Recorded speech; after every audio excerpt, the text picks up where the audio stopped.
अस्सलाम वालेकुम नाज़रीन, प्रोग्राम बिहाइंड द न्यूज़ में मां आहियां जो मेज़बान नईम सुमरो। अॼु जे प्रोग्राम में असां आलमी मंज़रनामे ते नज़र विझण जी कोशिशि कंदासीं। हिकिड़ी अहम डेवलपमेंट थी आहे। गॾियल क़ौमुनि जी सलामती काउंसिल अमरीकी सदर डोनाल्ड ट्रंप तरफ़ां पेश कयल गज़ा मनसूबे जी भरपूर हिमायत करे छॾी आहे ऐं उहो जेको वॾी अक्सरियत राह सां ठहराव मंज़ूर कयो वियो आहे। हमास तरफ़ां इन जी मुखालफ़त कई वई आहे ऐं बाक़ी तक़रीबन जेको आहे जेका बि सलामती काउंसिल मां अक्सरियती राय सां इहो ठहराव मंज़ूर थियो आहे। ठहराव जे हक़ में 14 वोट पिया आहे, पर कंहिं बि मुल्क उन जी मुखालफ़त नाहे कई। रूस ऐं चीन उन ठहराव जे हिमायत या मुखालफ़त में वोट नाहे ॾिनो। ऐं उनखां सवाइ जेको आहे ताज़ी हिकिड़ी अमरीकी कांग्रेस में हिकु रिपोर्ट पेश कई वई आहे जंहिंमें पाक भारत जंग दौरान पाकिस्तान जी फतह जो एतिराफ़ कयो वियो आहे। अमरीकी कांग्रेस में पेश कयल रिपोर्ट में चयो वियो त जेको आहे त चीन जे हथियारनि सां पाकिस्तान हिकिड़ी फ़ैसिलाती सरसी हासिल कई आहे जंहिंसां हुन भारत जा जहाज़ करे सॼी सिनारियो ते ॻाल्हाईंदासीं। असां सां टेलीफोन लाइन ते मौजूदु आहिनि ज़फ़रुल्ला शेख, पाण अॻूणा सफ़ीर आहिनि ऐं आलमी मंज़रनामे ते नज़र रखंदा। ज़फ़रुल्ला साहिबु, तव्हांखे वेलकम कयूं था प्रोग्राम में। महिरबानी। ज़फ़रुल्ला साहिबु, गॾियल क़ौमुनि जी सलामती काउंसिल अमन मुआहदे जेको गज़ा में अमन मुआहदो जेको अमरीकी सदर डोनाल्ड ट्रंप तरफ़ां पेश कयो वियो उन जी ठहराव हिमायत में मंज़ूर कयो वियो आहे या केतिरी अॻु भराई तव्हां ॾिसो था ऐं हमास तरफ़ां इन जी मुखालफ़त कई वई आहे। इन ते बि तव्हां जेको पंहिंजो मौक़िफ़ पेश कजो। जी, सिक्योरिटी काउंसिल जो इजलास थियो आहे, हुन में रेज़ोल्यूशन पास थियो आहे जेको तव्हां पाण चयो। हुन में जेको आहे सवाइ चाइना ऐं रशिया जेको आहे एब्सटेन कयो आहे ऐं बाक़ी हुननि सपोर्ट कई आहे। पाकिस्तान बि फुली सपोर्ट ऐं एंडोर्स कयो। अमेरिकन जो जेको प्रपोज़ल हुयो, तव्हांखे यादि हूंदो त 20 पॉइंट एजेंडा वारो जेको हुयो सॼो ड्राफ्ट हुयो जंहिंमें 8 मुल्क बि हुया। उन्हनि में मीटिंग बि पहिरियों थी जॾहिं यूनाइटेड नेशन जनरल असेंबली जे इजाज़त जे वक़्त में प्रेसिडेंट ट्रंप सां 8 मुस्लमान मुल्कनि जी थी, जंहिंमें पाकिस्तान बि हुयो। मुलाक़ात थी, उन खां पोइ नेतन्याहू जी मुलाक़ात थी व्हाइट हाउस में। पोइ 20 पॉइंट एजेंडा आयो, उन ड्राफ्ट ते डिस्कशन थी, काफ़ी शयूं थियूं। उन खां पोइ आख़िरकार सिलसिलो अॻिते वधियो ऐं हाणे सिक्योरिटी काउंसिल में रेज़ोल्यूशन जॾहिं पेश कयो वियो, आख़िरकार थोरो आहिस्ता आहिस्ता इन मसइले खे हल करण जी कोशिशि कई पई वञे, जंहिंमें पाण अमेरिका बि इंट्रस्टेड आहे ऐं मुस्लमान मुल्क बि इंट्रस्टेड आहिनि। ऐं उन में अॻिते सऊदी अरेबिया जी बि वॾी कंट्रीब्यूशन आहे उन में, ख़ासि करके पाकिस्तान जी बि तमामु खणी। ऐं असांखे तव्हांखे ॾिठो वियो हूंदो त पाकिस्तान पोलिटिकली जेको आहे डिप्लोमेटिकली तमामु प्रोएक्टिव थी वियो आहे सॼी दुनिया जे अफेयर्स में ऐं ख़ासि करके सुठो रोल अदा कयो आहे। तव्हां चयो त हमास त नेचुरली अपोज़िशन कंदो हुनजी, छो जो सॼो जेको बर्फ़ किरी आहे उहा हमास ते ई किरी हुई जॾहिं खां इहो सिलसिलो गज़ा जी वॉर शुरू थी हुई अक्टूबर में साल अॻु में। त उन में इहो सिलसिलो इहो हो त उन खां पोइ जॾहिं सॼो हुयो त हाणे उन में टाइम कोन्हे जो एतिरो सॼो सभिनी खे तव्हांखे ख़बर आहे त उहो सिलसिलो छा थियो। हाणे सोल्यूशन जी तरफ़ वञनि था, सीज़ फायर थी। हाणे आहिस्ता आहिस्ता जेको आहे गज़ा जी पट्टी जेकी आहे जेकी तबाह थी वई, जंहिंमें चवनि था त को 80-90 बिलियन डॉलर्स जो ख़र्चो ईंदो रिकंस्ट्रक्शन में। ॿ टे इशूज़ आहिनि जेके थींदा। सुभाणे कहिड़ी शइ उनखे गवर्न कंदी, कहिड़ी अथॉरिटी गवर्न करे, कहिड़ा फोर्सिस उते हूंदा, इंटरनेशनल फोर्स हूंदो, UN जा फोर्स हूंदा या गॾियल मुस्लमान मुल्कनि जी फोर्स हूंदो, उनखे कंट्रोल केरु कंदो ऐं उन खां पोइ रिकंस्ट्रक्शन जा पैसा किथां ईंदा, कहिड़ा कहिड़ा मुल्क उनखे डोनेट कंदा ऐं गाज़ा खे वरी कहिड़े नमूने में अॻिते वधाइबो, फ़लस्तीनियुनि खे काथे काथे उनखे रिहेबिलिटेट कंदा। इहे सभु मसाइल जेके आहिनि इन्हनि जे तरफ़ हाणे ध्यानु ॾिनो पियो वञे।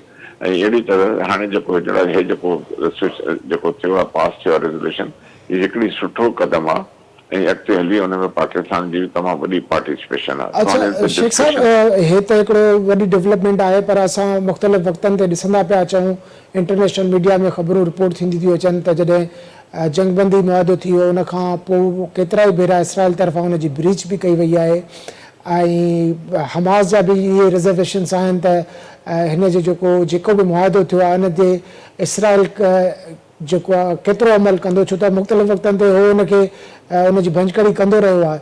त छा अहिड़े माहौल में अहिड़ी शयूं जेके हे हिकिड़ी सुठी डेवलपमेंट तरफ़ वधनि थियूं, दुनिया जा जेके अहम मुल्क आहिनि पाकिस्तान समेत अमेरिका आहे या गल्फ मुल्क आहिनि, उहे ख़ुलूस नियत सां कोशिशि कनि पिया था गज़ा में हिकिड़ो बहितरीनु हिकिड़ो हल निकिरे हिन मामले जो, त इसराइल तरफ़ां जेका अॻराई वारियूं कोशिशूं आहिनि छा हिन खे नुक़सानु न पहुचाईंदियूं कोशिशुनि खे?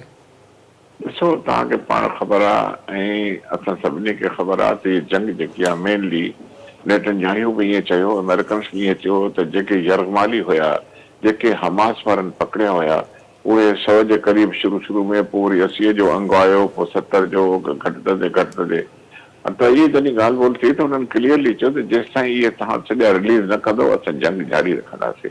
ऐं जंग जारी रही। हमास उहे न पियो ॾे वापसि, जेको आहे जे विच में थोरा वापसि थिया बि त हिकु ॿ टे होड़ा कुझु फलस्तीनी छॾाइजनि पिया हितां, हिकु ॿ मोकिलनि पिया। आख़िरकार वञी 48 बचा, हुन ते फाइनल थियो त बाबा सीज़ फायर तॾहिं थींदी। वरी टॉक्स थियूं कतर में, तव्हांखे पाण ख़बर आहे हमास ते, पोइ वरी उते बि पंहिंजो इसराइल अटैक कयो, पर उते ख़ैर बची विया जेके हुया लीडर्स जेके हुया हमास जा। त हमास त बेसिकली उहा ऑर्गनाइज़ेशन आहे जंहिंसां अमेरिकन सां ॻाल्हाइण नथो चाहे, पर असल जो मसइलो हो त यरगमाली जेके आहिनि उहो हमास, पोइ आख़िरकार हमास हिन ॻाल्हि खे मञियो त सीज़ फायर कयो, सभु कुझु कयो ऐं असां इहे सभु जेके यरगमाली आहिनि इहे वापसि कंदासीं। हाणे इहा जेकी तव्हां जेकी ॻाल्हि था कयो, जेकी हले थी, सभिनी खे ख़बर आहे त नेतन्याहू ऐं इसराइल वरी बि बम्बार्डमेंट करे रहियो, छो जो हमास पूरा अञा उहे माण्हू सॼा यरगमाली अञा कोन ॾिना हुया वापसि। पोइ उन आहिस्ते आहिस्ते पाण उन में के मरी विया आहिनि, के ज़िंदा हुया ऐं कुझु बचा आहिनि, कुझु काॾे विया आहिनि, कुझु गुम थी विया आहिनि। त उन में जॾहिं पूरी वापसी न पई थिए त इसराइल जे तरफ़ां बम्बार्डमेंट थिए पई, जेके रिपोर्ट्स आहिनि। त मूंखे जेको लॻे थो त इहे जेको थोरी घणी ठकाठुकी बाद में थिए बि पई त अहिड़ी तरह न हुई जहिड़ी तरह पहिरियों पई थिए, त जेके यरगमाली आहिनि उहे वापसि अचनि, जेके पूरी तरह होॾे फलस्तीनी बि काफ़ी क़ैद में आहिनि, हेॾे यरगमाली में। त इहो हिसो रहियल आहे जेको असल बोन ऑफ कंटेंशन हुयो जंग जो, जेको आहे हिकिड़ो रीज़न इहो हुआ। ॿियो जेको आहे, ॿियो जेको रीज़न आहे त नेचुरली पंहिंजी जाइ ते हीअ रिजर्वेशन खां पोइ जेको रिकंस्ट्रक्शन जो कमु बि हले पियो, जेको मां पहिरियों अर्ज़ु कयो।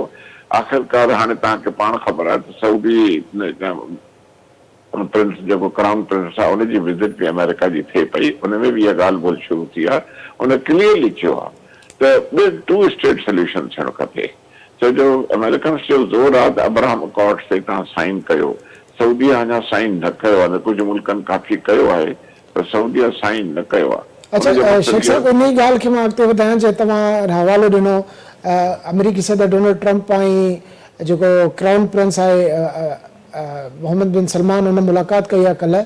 उन में सऊदी अरब अमेरिका में $1 खरब ताईं जेका सीड़पकारी आहे वधाइण जो फ़ैसिलो कयो आहे। ॿियो इहा जेका पर्टिकुलर तव्हां ॻाल्हि कयो था त इब्राहिम अकार्ड जेको आहे, इब्राहिमी मुआदो, उन ते इहा जेका आहे त अमेरिका तरफ़ां इहो ज़ोर भरियो पियो वञे त इब्राहिम अकार्ड खे तस्लीम कयो।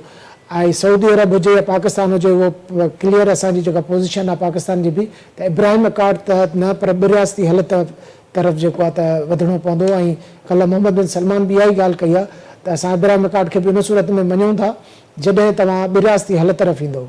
त छा सम्झो था त इहा डेवलपमेंट थींदी अॻिते? इहा ई ॻाल्हि मां कई आहे। ॾिसो, जॾहिं पीस फ्लैट जे तरफ़ अॻिते वधिणो आहे ऐं डिप्लोमेसी में थियणो आहे, ॾिसो दुनिया में को बि परमानेंट एनिमी या परमानेंट दोस्त न हूंदा आहिनि। इहो फॉरेन पॉलिसीज़ में चेंजिस ईंदियूं रहंदियूं आहिनि। हफ़्ते जे अक्सर हाणे जेको मुस्लमान मुल्कनि सोचियो आहे, जेको मां बि सम्झां थो, त फलस्तीनी रियासत जेकी आहे उहा हुजणु खपे, उनजी रिकग्निशन थियणु खपे। त असांजी पॉलिसी बि इहा ई आहे त 2 स्टेट सोल्यूशन हुजे। सऊदी अरेबिया बि उहा ई कई आहे त 2 स्टेट सोल्यूशन हूंदी। अब्राहम अकॉर्ड जी का वॾी ॻाल्हि कान्हे, हुननि खां मुखालफ़त न आहे। हाणे असल अमेरिकन जी पॉलिसी इहा आहे त इसराइल खे रिकग्नाइज़ करायो वञे। इसराइल खे ऑलरेडी काफ़ी मुल्कनि रिकग्नाइज़ करे छॾियो आहे। हुनमें बहरेन आहे, UAE आहे, सूडान आहे, ॿिया घणेई आहिनि, उन्हनि करे छॾियो आहे। पर इहो जेको सिलसिलो हुयो अञा पूरो न थियो आहे, छो जो असल में अमेरिकन जी पॉलिसी इहा ई आहे त इसराइल खे मुस्लमान मुल्कनि सां जोड़नि, इसराइल खे रिकग्नाइज़ कराइनि, हुनजा सफ़ारती तालुकात थियनि ऐं यूनाइटेड नेशंस में इसराइल बाक़ाइदे डी जोड़े रिकग्निशन थिए। पर असां मुस्लमाननि जो चओ, पाकिस्तान जी पॉलिसी इहा आहे। हाणे MBS जेको आहे, पंहिंजो क्राउन प्रिंस जेको आहे शहज़ादो, उन बि हाणे ईअं कल्ह ईअं ई चयो आहे त 2 स्टेट सोल्यूशन थींदो त असां बि अब्राहम अकॉर्ड जो ठीकु आहे, सोचण में को हर्ज न आहे, पर मक़सदु इहो आहे त उहो हुजणु खपे। ऐं जेसि ताईं उहो न थींदो त मां नथो सम्झां त अब्राहम अकॉर्ड जेको आहे थोरो अॻिते वधंदो। बाक़ी 1 ट्रिलियन जी त इन्वेस्टमेंट जे लाइ हो चई चुका आहिनि, उहो बिल्कुलु थींदा। अहिड़ी तरह जेको आहे 1 ट्रिलियन खां साण साण जेको आहे F-35 जेके आहिनि फाइटर्स जेके आहिनि उहे बि पंहिंजा अमेरिका आमादा ज़ाहिर कया आहिनि, जेके सिर्फ़ु कंहिं मुल्क खे कोन्हनि सवाइ इसराइल जे, उहे बि थिया आहिनि। उन खां टैंकूं बि मोकिलनि था पिया।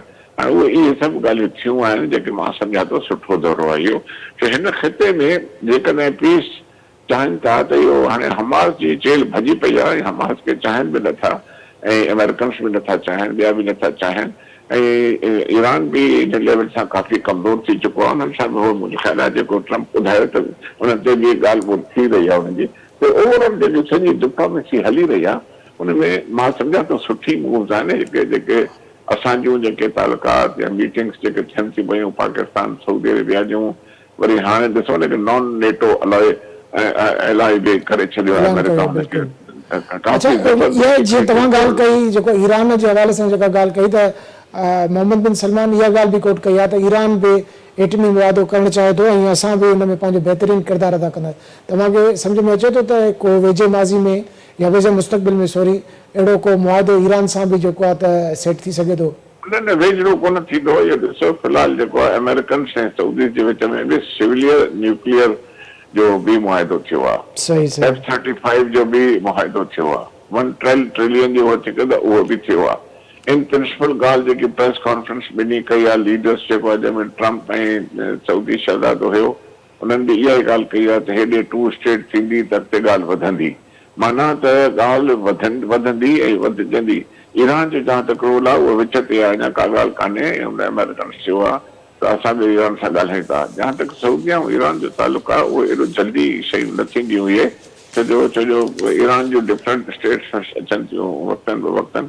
मां नथो सम्झां त हुन में काफ़ी टाइम लॻंदो। This is my opinion. शेख साहब, ॿी हिकिड़ी ताज़ी डेवलपमेंट थी आहे। अमरीकी कांग्रेस में हिकिड़ी पाक भारत जंग बाबति रिपोर्ट पेश कई वई आहे, जंहिंमें उन रिपोर्ट में बि हिकिड़ो कंप्रिहेंसिवली जेको एतिराफ़ कयो वियो आहे त पाक भारत जंग दौरान पाकिस्तान खे सरसी हासिल रही, पर उते हुननि चीनी हथियारनि खे बि कोट कयो आहे त चीनी हथियारनि सां पाकिस्तान नुमाया नज़र आयो, कारकर्दगी उनजी नुमाया रही। ऐं इहा ॻाल्हि बि हिकु दफ़ो ॿीहर कई वई आहे त पाकिस्तान चीनी हथियारनि सां जेके इंडिया जा राफेल जेके जहाज़ आहिनि उहे बि किराया, त भारत मुख़्तलिफ़ वक़्तनि ते प्रोपेगेंडा कंदो रहियो आहे त असां जंग में फतह हासिल कया ऑपरेशन सिंदूर में, पर दुनिया जे अॻियां इहो वाज़ो थी वियो। हाणे हीअ जेका ताज़ी रिपोर्ट पेश थी आहे त तव्हां नथा सम्झो त इहा भारत जे उन्हनि कूड़नि दावानि ते हिकिड़ी वधीक मुंहं ते चमाट आहे भारत खे?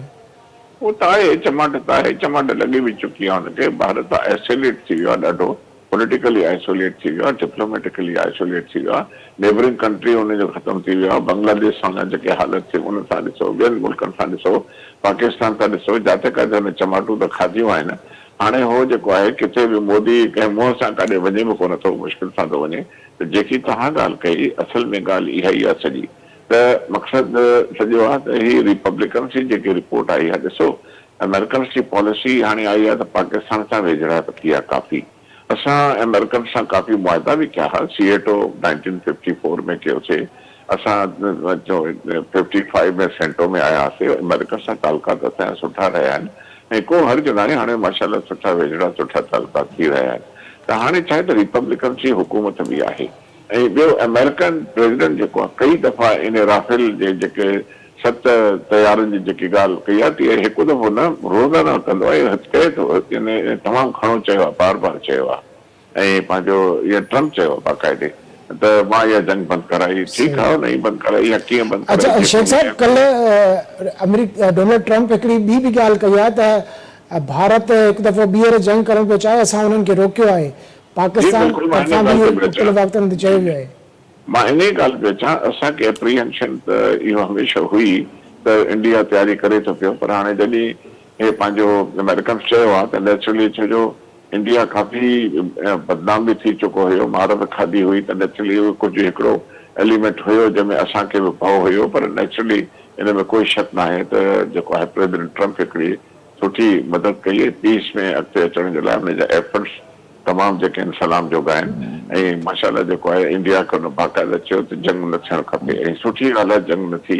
ऐं इंडिया खे करण बि न खपे, हुनखे सुधरणु खपे, हाणे कश्मीर ते ॻाल्हाइणु खपे। इंडिया काफ़ी मार खाधी आहे जिते किथे, त इन करे मोदी जेको आहे उनजो पागलपन खे ख़तमु थियणु खपनि इहे शयूं। तो मक़सदु ट्रम्प बि ईअं थो चए। हाणे जेकी दुनिया जी डिप्लोमेसी हले थी उहा ॻाल्हि ई वञे हाणे ॿी वञी थी आहे, पाकिस्तान ऐं भारत जी जंग इनशाला कोन थींदी। ऐं न को छोजो अमेरिकन स्ट्रिक्टली मूंखे लॻे थो जेको हिन स्टेटमेंट्स मां इंडिया खे चयो त ख़बरदार इहो कदम कॾहिं न खणिजा जेको आहे। त मुंहिंजो ख़्यालु आहे इंडिया काफ़ी हाणे सम्झणु खपे हुनखे। अफगानिस्तान में काफ़ी बदमाशियूं करे थो पियो, जेको आहे टेररिज़म जूं हेॾो जेके प्रॉक्सीस मोकिले थो पियो, उन्हनि सां बि असां निपटी रहिया आहियूं, पर अञा ताईं मुड़े कोन थो इंडिया बदमाशियुनि खां। अफगानिस्तान सां ॻाल्हियूं ॿोलियूं असांजियूं हलनि थी पयूं। त मुंहिंजो ख़्यालु आहे ओवरऑल जेके सभु एफर्ट्स थी रहिया आहिनि उन में हिंदुस्तान खे सोचणु खपे ऐं इहा ॻाल्हि इनशाला कोन थींदी। ऐं तव्हां वारी ॻाल्हि सही आहे ऐं ट्रम्प बि सही ॻाल्हि कई आहे त स्ट्रिक्टली इंडिया खे चयो आहे, इंडिया करण वारो हुयो थी सघे थो, जेको एॾे वॾे लीडर जो चयो आहे उनखे इंडिया कंडेक्ट कोन कयो आहे, इन करे मुंहिंजो ख़्यालु आहे हुन में ज़रूरु वेट आहे। अच्छा शेख साहब, जीअं तव्हां अफ़गानिस्तान जी ॻाल्हि कई, उन्हनि सां ॻाल्हियूं हलनि पियूं, पर असां ॾिठोसीं त मुख़्तलिफ़ वक़्तनि ते ट्रैकड़ बि आया, कतर तुर्किया बि आया ऐं ॻाल्हियूं कामयाबु न थियूं, छो त हो पाकिस्तान जो मौक़िफ़ हो त अफ़गान तालिबान मञण लाइ तयारु आहिनि पर लिखत में ॾियण लाइ तयारु न आहिनि। हाणे जेके बैकडोर राब्ता आहिनि, तव्हां छा था सम्झो, केतिरी उमेद आहे त तकड़ में इहे मामला सेट थींदा ऐं इहो जेको टेंशन आहे असांजो जेको बॉर्डर ते अफ़गानिस्तान सां, इहो केतिरे अरसे में ख़तमु थी सघे थो? असां ॾिसो हमेशह चाहियो आहे अफ़गानिस्तान पीसफुल रहे, असां हमेशह अफ़गाननि जी मदद कई आहे ऐं सभिनी खे ख़बर आहे त उन्हनि खे असां पंहिंजे एतिरो कॾहिं को दुनिया जो हिकिड़ो वाहिद मुल्क आहे पाकिस्तान जंहिं एतिरो जल्दी उन्हनि खे एॾा पासपोर्ट्स ॾिना 20 लख अफ़गाननि खे, उनखे जाइ ॾिनी, उनखे हर शइ ॾिनी, उनजो हिकिड़ी जनरेशन ख़तमु थी, ॿी जनरेशन टी जनरेशन थी पई हले। असां अफ़गान सां कॾहिं बि बेवफ़ाई न कई आहे, पर अनफॉर्चुनेटली अफ़गान हुकूमतूं या ॿियनि जेके आहिनि उहे हिकु वन और प्रोटेक्ट अगरि इंडिया सां वेझड़ा करे काफ़ी पाकिस्तान खे टफ टाइम ॾिनो आहे। कलभूषण जी कंफेशन असांखे सॼियूं यादि हूंदियूं, असां इहो ई अफ़गाननि सां वेही करे ॻाल्हायूं था। पर हाणे अनफॉर्चुनेटली छा आहे त अफ़गान हिकिड़ी अफ़गानिस्तान बैटल फील्ड रही आहे, कॾहिं अमेरिकन्स हुते हुया, कॾहिं केरु हुया, कॾहिं इंडियंस हुया, हिते जेके हुकूमतूं जेके आहियूं कमज़ोर हुकूमतूं हुयूं, हाणे बि हिकिड़ी टेम्पररी हुकूमत आहे हुते, हुते प्रॉपर न इम्प्रूव, अञा ताईं दुनिया जे मुल्कनि खे रिकॉग्नाइज़ ई न कयो आहे।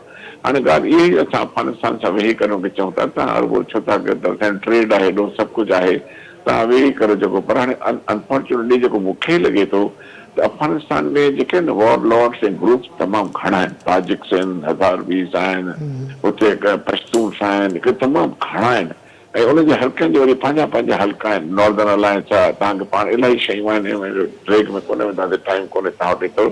ॿियो वरी जेके ड्यूरेंट लाइन आहे जंहिंखे असां इंटरनेशनल बॉर्डर चऊं था, उहो 2000-2500 किलोमीटर खां वधीक आहे, उन्हनि सॼे ते इहे सभु शयूं करे अफ़गानिस्तान खे असां सम्झायूं था। ऐं अफ़गानिस्तान गेट बि आहे असांजो सेंट्रल एशियन स्टेट्स जे लाइ, पर इहो हाणे अफ़गान जी लीडरशिप ई काई कान्हे न, का सही लीडरशिप हुजे जेकी हुननि पंहिंजे मुल्क लाइ बि सुठो सोचनि, इन करे कोई मुल्क हुते नथो वञे, इवन चाइना बि नथो वञे। हालांकि अफ़गानिस्तान मालामाल आहे, काफ़ी उन जूं नेचुरल रिसोर्सिस आहिनि, पर असां उहा ई ॻाल्हि सम्झनि था। तव्हां जेकी ॻाल्हि कई त लिखत में ॾियो, लिखत में इन करे नथा ॾियनि जो हुते हिकु ग्रुप जी हुकूमत न आहे, हिकु ग्रुप जेको हाणे अफ़गानिस्तान खे गवर्न करे थो, उन में अलॻि ग्रुप आहिनि, हिकिड़ो अधु चवनि था त कयो, अधु चवनि था न कयो, वरी एग्री कनि था, चवनि था हीअं न कयो। त असांजी कोशिशि इहा आहे त अफ़गानिस्तान सां पीसफुल रहूं ऐं इनशाला ताला मां सम्झां थो अॻिते अफ़गानिस्तान थोरो रियलाइज़ कंदो त हिंदुस्तान हुनखे धोखो थो ॾिए, हिंदुस्तान सां हुनखे एतिरो वेझाए। हिंदुस्तान हमेशह हुनखे कॾहिं पैसा ॾिना आहिनि, कॾहिं कुझु ॾिनो आहे, कॾहिं धोखो ॾिनो आहे, कॾहिं पार्लियामेंट ठाहे ॾिनी आहे, हिंदुस्तान ख़्वार थियो ऐं ख़राबु थियो ॾाढो। त मुंहिंजो ख़्यालु आहे हाणे वक़्तु अची वियो आहे त दुनिया में इलाही शयूं जेके आहिनि सॉल्व थींदियूं। यूक्रेन वॉर हले थी, हुन ते मुंहिंजो ख़्यालु आहे ॻाल्हि ॿोल हले। सही, वरी महिरबानी ज़फ़रुल्लाह शेख साहब। नाज़रीन, ज़फ़रुल्लाह शेख साहब जो ॻाल्हियूं ॿुधियूं, बिल्कुलु हिन में को शक न आहे त पाकिस्तान पाड़े सिरनि सां अमन चाहे थो, पाकिस्तान ख़िते में अमन जो ख़्वाहिशमंद आहे ऐं इन ई अमन लाइ पाकिस्तान वॾी कुर्बानियूं बि ॾिनियूं आहिनि, जानी बि माली बि। दहशतगर्दी ख़िलाफ़ जंग में जेके पाकिस्तान में कुर्बानियूं उनखे खां गुज़िरियूं आहिनि। ओवरऑल असांजी बि इहा उमेदु आहे त अफ़गानिस्तान सां जेके बॉर्डर ते मामला आहिनि उहे जल्द सॉर्ट आउट थियनि ऐं हल थियनि ऐं गज़ा में बि अमन क़ाइमु थिए। हिते वक़्तु आहे शॉर्ट कमर्शियल ब्रेक जो, मिलूं था हिकु ब्रेक खां पोइ।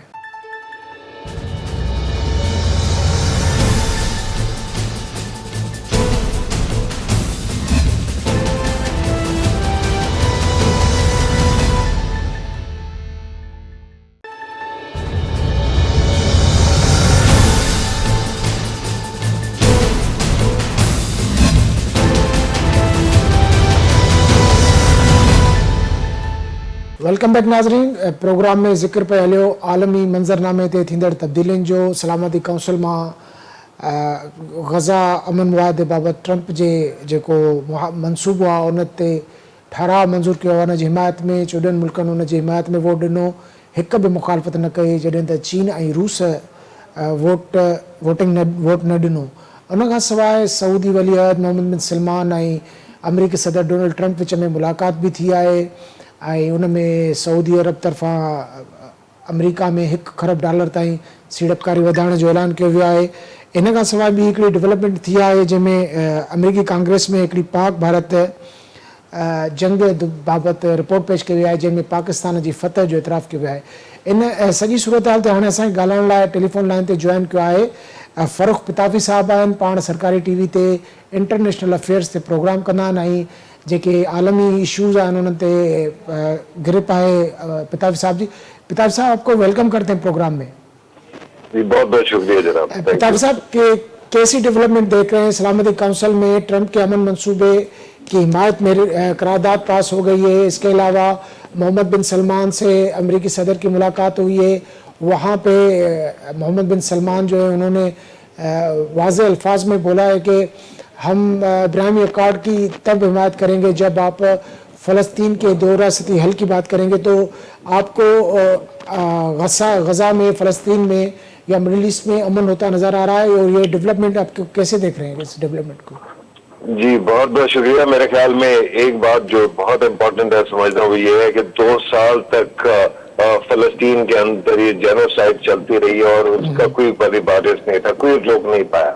अब जाके जब से सदर ट्रंप आए हैं उस वक्त से हमने ये पुश देखा है जिसके अंदर बिलाखिर कोशिश की जा रही है कि अमन कायम किया जाए।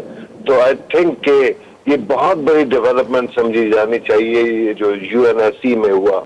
आमतौर पे याद रखें कि चीन और रूस तो पहले ही फलस्तीन की सपोर्ट में कोई ना कोई करारदाद लाने की कोशिश करते हैं, लेकिन आमतौर पे या तो उसको अमेरिका या कोई और मुल्क जो है वीटो कर देता है जो परमानेंट मेंबर्स हैं उनमें से।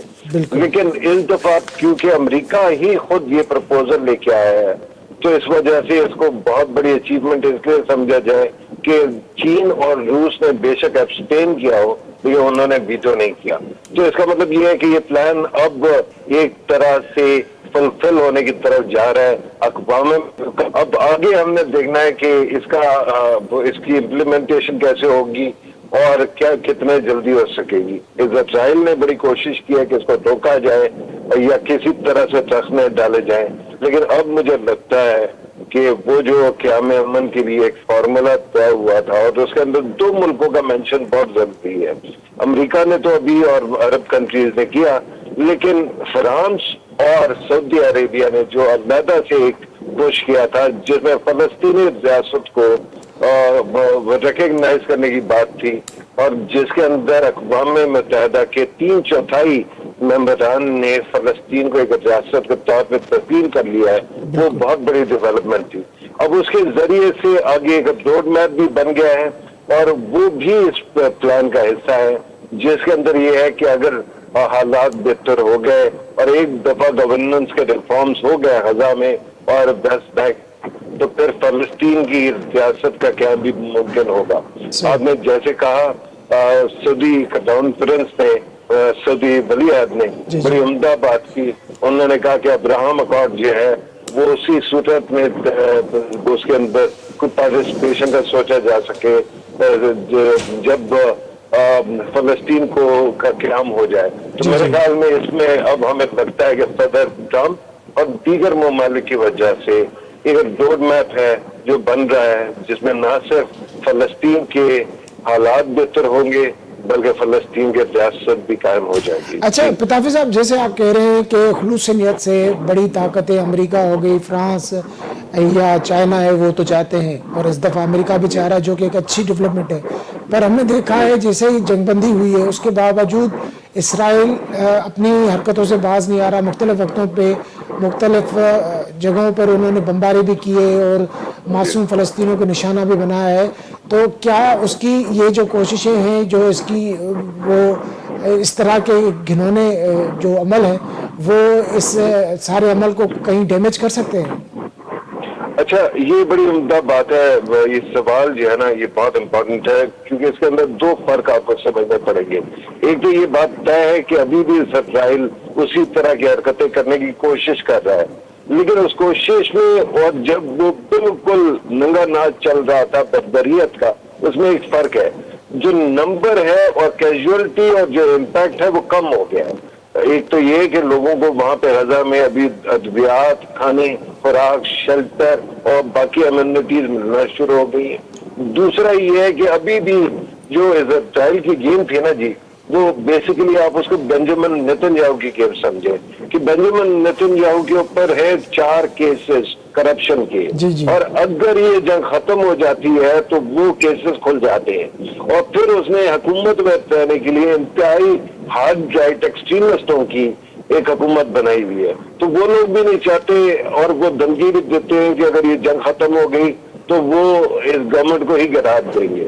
تو اس لیے اسرائیل تو چاہتا تھا کہ اس کو ایک فار ایور وار بنائے، جو کہ ایران سے لے کے اور سیریا تک پھیلی ہوئی ہو، لیکن کیونکہ اب صدر ٹرمپ اور پھر اس کے ساتھ آپ نے صحیح فرمایا سعودی ولی عہد محمد صاحب جو ہے وہ MBS ہیں، ان کا بھی رول ہے، باقی مسلم کنٹریز کا بھی، اس کی وجہ سے اسرائیل کے اوپر ایک پریشر آ گیا جس کی وجہ سے وہ مزید یہ کام اس طرح نہیں کر پا رہا۔ تو جب ایک دفعہ اگلے فیز میں ہم چلے جائیں گے جہاں پہ ISF بن جائے گی اور ایک جو وہ ہے اسٹیبلائزیشن فورس کے علاوہ وہاں پہ کیئر ٹیکر سسٹم آ جائے گا، پھر آپ دیکھیں گے کہ پھر آسانیاں زیادہ ہوں گی، اور اسرائیل یہ بھی نہیں کر پائے گا جو وہ ابھی کر رہا ہے۔ جی اچھا پتافی صاحب، ایک اور ڈیولپمنٹ آئی ہے، جیسا کہ پاکستان بارہا کہتا ہوا آ رہا ہے، دنیا نے بھی تسلیم کر لیا ہے کہ پاکستان کے جو 4 دن کی جنگ تھی اس میں پاکستان نے ایک تاریخی فتح حاصل کی۔ اب اس کے ثبوت کے طور امریکی کانگریس میں ایک رپورٹ پیش کی گئی ہے جس میں بارہا کہا گیا ہے کہ چینی ہتھیاروں سے پاکستان کی جو کارکردگی تھی 4 دن کی جنگ کی وہ نمایاں رہی، پاکستان وہاں پہ فاتح رہا۔ تو یہ اس طرح کی رپورٹ امریکی کانگریس میں پیش ہونا، کیا مودی سرکار جو مختلف حربوں سے مختلف اس کی جو گودی میڈیا ہے وہاں پہ جھوٹ اور جھوٹ کا پلندہ کی رپورٹیں چلاتے ہیں کہ ہم نے آپریشن سندور میں کامیابی حاصل کی، یہ رپورٹ ان کے منہ پہ تماچا نہیں ہے؟ ہاں جی بالکل ہے، لیکن آپ کو 2 باتیں پڑیں گی۔ ایک تو یہ جو رپورٹ ایٹسیلف ہے، اس کے اندر بھی آپ کو تھوڑی سی نا فیوریٹزم کی بدبو نظر آیا، فیل ہوتی ہے۔ اس کی وجہ یہ ہے کہ اس کے اندر بھی انہوں نے لکھا ہوا ہے کہ چین نے اپرچونسٹکلی اس کو استعمال کیا اپنی ٹیکنالوجی کو مارکیٹ کرنے کے لیے۔ بھائی جب آپ کسی کو اپنی ٹیکنالوجی دیتے ہیں تو اس کا مقصد ہی اس کو پروموٹ کرنا ہے، تو یہی تو امریکہ بھی کرتا ہے، ابھی سعودی عربیہ کے ساتھ بھی کر رہا ہے نا۔ تو ان کا جو کانگریس ہے اس کا بیسک کام یہ ہے، کیونکہ اس کے اندر لابیز بہت ہے، اس کے اندر پرو اسرائیل بھی بیٹھے ہوئے، پرو انڈیا بھی بیٹھے ہوئے، تو اس طرح کی آ جاتی ہے۔ لیکن جو آپ کا سوال تھا انڈیا کے اندر کیا اس کا امپیکٹ ہوگا، میں آپ کو ایک بات بتا دوں کہ انڈیا اس وقت ایک ہاسٹیج سچویشن میں ہے، اس کی جو عوام ہے ان کو مغوی بنا دیا ہے انڈیا کی حکومت نے، تو ان تک کوئی حقیقت پہنچتی نہیں ہے جب تک وہ مودی کے ڈیسک سے یا ان کے چمچوں پرچوں سے پروف نہ ہو جائے۔ تو میرے خیال میں ان کے ہاں تو کوئی فرق نہیں پڑے گا، لیکن ہاں دنیا یہ دیکھ رہی ہے کہ یہ باہر کیا جتنا بھی ٹیکنالوجی کو ایٹریبیوٹ کر لیں، ان دی اینڈ یہ آپ کی اپنی سپاہ کے بارے میں ایک بہت بڑا کمپلیمنٹ ہے، کیونکہ ہماری جو فوج ہے اس میں باقی جتنے ایکسپیکٹیشن اس کا تو اعتراف کر رہے ہیں نا اس رپورٹ میں بھی، ٹھیک ہے جی بالکل کہہ رہے ہیں۔ اچھا مجھے تھوڑا سا لگتا ہے کہ ان کا دل تھوڑا سا جو ہے نا نازک ہے، تھوڑا سا جو ہے نا تنگ ہے، کیونکہ ہماری سپاہ کی سب سے پہلے تعریف ہونے چاہیے تھی۔ بالکل یہ ٹھیک بات ہے آپ کی۔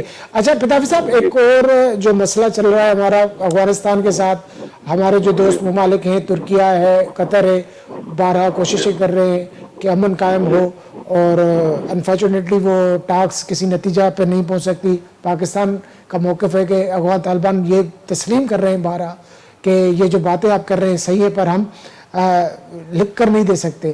تو آپ کو کیا لگتا ہے کہ مستقبل قریب میں یہ معاملات حل ہوتے نظر آ رہے ہیں افغانستان کے ساتھ جو ہمارا ٹینشن چل رہا ہے؟ अच्छा, बात यह है कि जब 2021 में हर कोई यहाँ पे पाकिस्तान में सेलिब्रेट करने को तैयार हुआ था कि अफगान तालिबान तो हमारे बड़े अच्छे दोस्त हैं, तो मैं उस वक्त भी ये बार बार पॉइंट आउट कर रहा था कि जो अफगानिस्तान की गवर्नेंस का बर्तन है वो टेढ़ा है, और उसकी वजह से जो भी वहाँ हुकूमत आती है वो हमारी सरकार में जाती है। बड़ी महिरबानी पिताफी साहब। जी नाज़रीन, तव्हां फ़ारूक पिताफी साहब जी ॻाल्हियूं ॿुधियूं।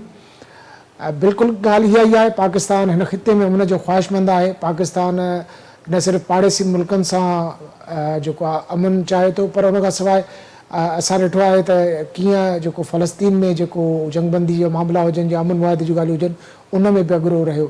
त असांजी इहा ई ख़्वाहिश ऐं उमेदु आहे त जल्द खां जल्द फ़लस्तीन मसइले जो बेरासती हल निकिरी वञे। इन खां सवाइ जेको अफ़गानिस्तान सां असांजो टेंशन हले पियो उहो बि ख़तमु थी वञे। ऐं जेकॾहिं भारत का अहिड़ो एडवांटेज करण जी कोशिशि कई त हुनखे अॻु खां बि वधीक ज़िलत खे मुंहुं ॾियणो पवंदो। अॼु प्रोग्राम लाइ एतिरो ई। ईंदड़ प्रोग्राम ताईं ॾींदा इजाज़त। अल्लाह भाई।